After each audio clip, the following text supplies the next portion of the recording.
Welcome back. With me right now from United is their Vice President, Bill Walsh. Always good to see you, Bill. Good to see you, Ken. Yeah, nice. And I'm from Third, Ken. Oh, for Third. Why did I say that? I know that. It's all right. I know you know that. I get all these meetings, I get confused. No, I know. We have it down as Third. You got it. Yeah. Sorry. He's like giving me the signal 3, and I'm going, what's that all about? Camera 3? What's it? Okay, Third. But you are the Vice President on Third. I am Vice President now, yes. Good to have you here today. I had mentioned, you gave me your topics, that on the top of the list is bed bugs. Right. And often we hear about bed bugs. Maybe you go to some resort, hotel, things like that.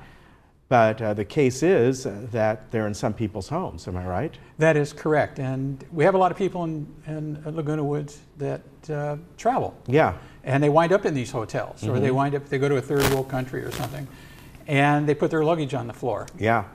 And bed bugs are coming out from the baseboards. They come out from the the light plug sockets, and they go into the walls at night, and come out at night.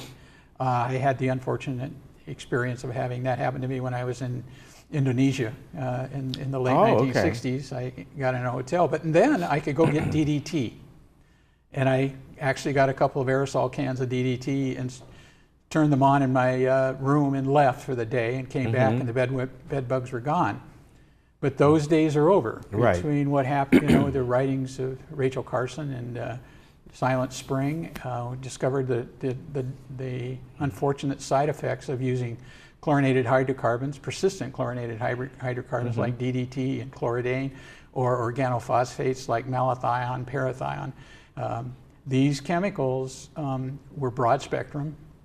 They would kill everything. Right. The good insects, the bad insects, and everything in between. And they weren't really very good for human beings to be around, particularly when they got in the food supply. Right. So they've had to go to less toxic chemicals. And so hotels right now and resorts and stuff are having a difficult time controlling bed bugs, And that leads us to Third Mutual. We have 3-story buildings here.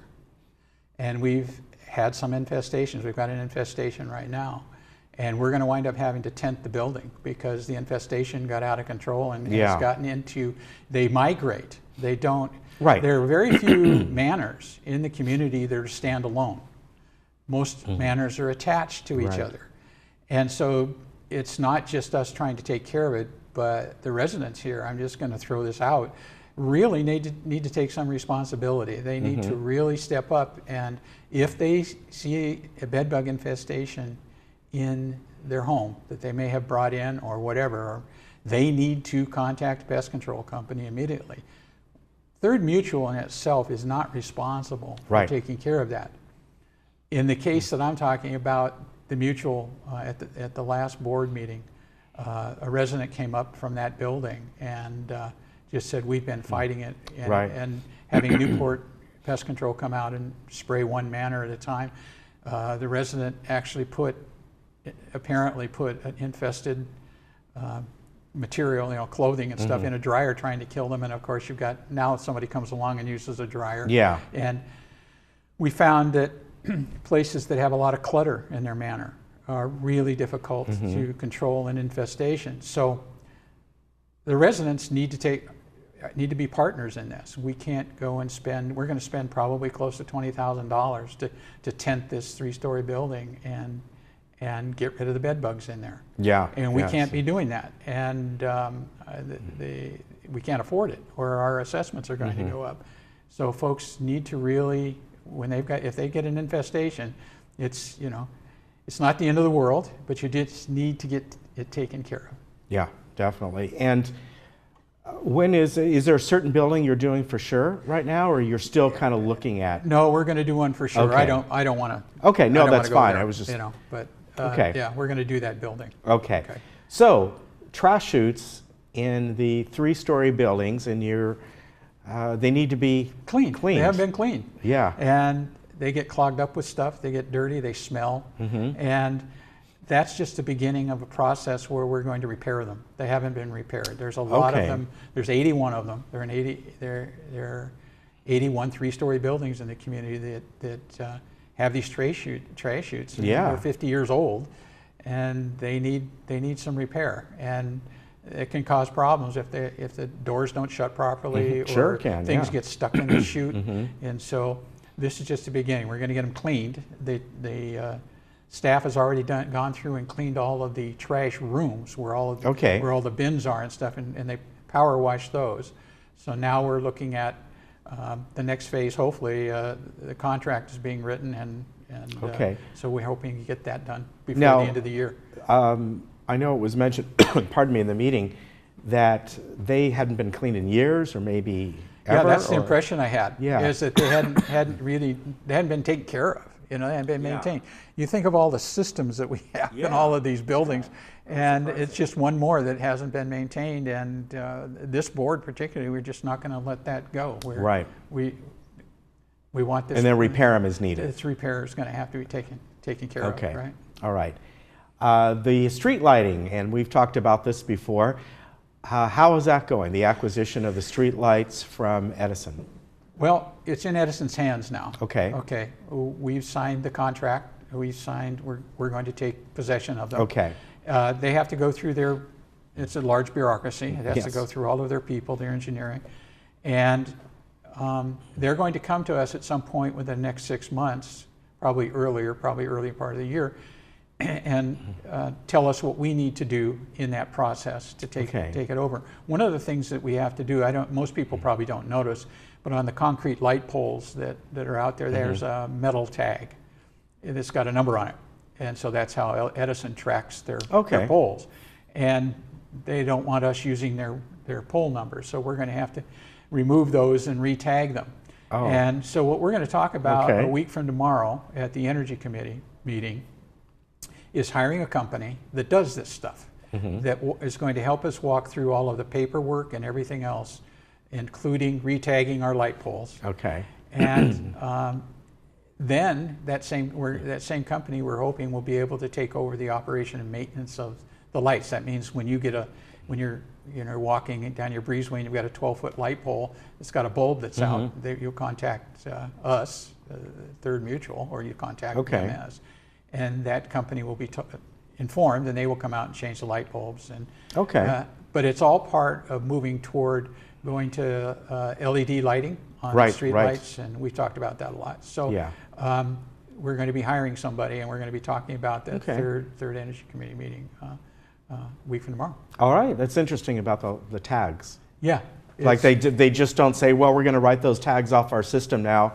Leave them on. You keep the numbers, or Edison. You would think that would be the easiest, right? That's right. But Edison is Edison. A lot of us are learning a lot about Southern California Edison as we try to work with them.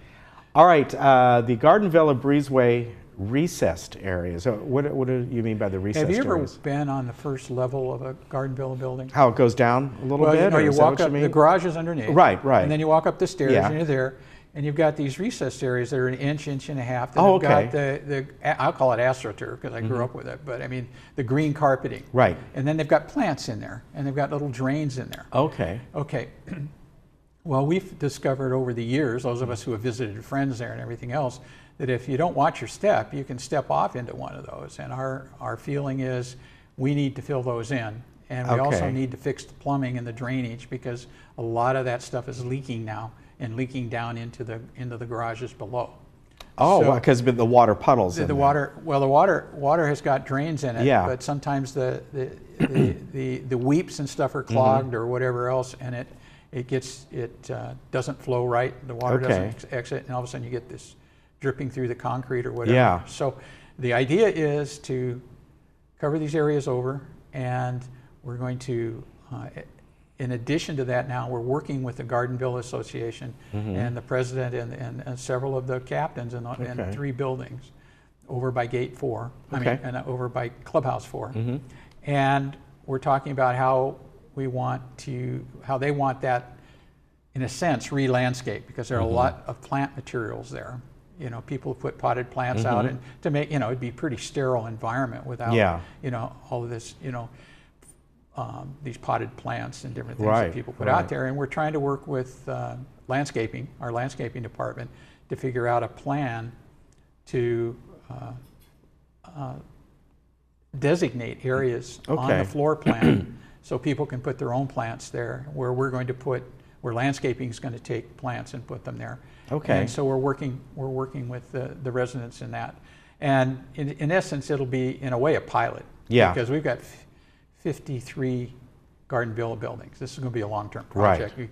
We don't have the money to do it all at one time. So the people will be able to come and see what the landscape plan looks like. We actually, Brad Hudson actually just went out and hired an architect. He said, look, let's get a landscape architect. Let's get somebody in there that knows plants and, Right. and good visuals on what it's going to look like. Okay. All right. But as with everything, there's never just one. There's multiples. That's right. And so it takes time. It does. Yeah. Laundry room dryer replacement. I know this is something that's been talked about for quite a while as well, right? Right. And and for some people, it's a real hot button issue. We are fortunate to have one of the directors on United, Steve Leonard. I'm sure you've met sure, Steve. Of course. Steve is a real detail. He really works hard, and he went out and looked at the numbers for 2016. He looked at the electrical. He looked at the janitorial service. He looked at the electrical charges, the water usage, all of those costs of what it cost us to run the 40 plus standalone laundry rooms and the 3 laundry rooms in each of the 81 Right. 3-story buildings. And basically we're running at about $180,000 a year deficit from the cost of Okay. actually maintaining that and the revenues that we get from just the washers. We also have a problem, and people are aware of it, is that you have people who will actually wash their clothes in the sink and wring them out and then throw them into the dryer. And these are residential dryers. These Right. are not commercial dryers there. And they'll put it on for an hour, hour and a half and walk away. Well, that's just sucking up electricity. Yeah. Yeah. So the goal here is the plan right now is the way we talked about it. There's a surcharge that we charge each of the manors in a 3-story building for their laundry rooms. We're going to eliminate that. And we're probably going to put in commercial dryers. Okay. Okay. About 330 of them. Wow. Okay. We put in commercial dryers, and they're programmable. So what we're talking about now is charging 50 cents for a dry. And what we're going to do, at least for the first couple of 3 years, is all of the money, all of the revenue that you get out of those dryers, we're just going to put back in the replacement fund for that. So we're going to try to do it humanely, but we've come to a point where the cost of drying is becoming Okay. a problem. So All right. Now, do you have a start date for that yet? we don't. Okay. We haven't signed any contracts to purchase Okay. the And again, dryers. I think people it's are never kinda- just like, oh, we need 10 of them. We need 300 and some of them. Right, Yeah. right. And so the money's there in the reserves to go Right. to go pay for these. But one of the problems is that one of the numbers that we've got is that it cost us in 2016 $95,000 for maintenance on both washers and dryers in these. Wow. And with putting the dryers in, the commercial dryers in, we probably got a 2 to 3 year period where there's not going to be any maintenance on Yeah. those dryers. And basically, we've figured that the return on investment. I actually literally had. You've met Wei Ming. Yes, She yes. She's wants to see the return on investment. Yeah. And the latest numbers I saw would be about 2.5 to 3 years. Oh, okay. So it's the money will be repaid Yeah. and back in the reserve. Obviously, commercial dryers cost more to start. That's right. Would they be bought or leased? They'll be Or bought. They would be bought. But But they- in the long, it's like anything. For something like this, you want heavy duty. You want to spend the money a little more up front for something that's going to last for years. Yeah, the durability is a real issue, and There the is, fact, yes, and a the- huge and difference, And yeah. the fact is that, it's going to get people's clothes drier. Yeah. You know, those are going to really work where it really Yeah, dries. yeah. You put a load in, you can depend on Right. it. So. Yeah. All right. Anything else you'd like to add? Let's see. We are down a person on the third board. Oh, that's right. And I Yes. think the last day what I just read, I think the last day for applying for a board position is Friday The 1st. 8th, the 8th, the 1st is December 1st. So is the a following Friday is the the following 8th. Friday, the 8th of December. Okay. Is the last day to apply. Okay. So, and hopefully get some good candidates we can choose from, and we're always encouraging people to get involved in our committees, and become advisors on those committees. So.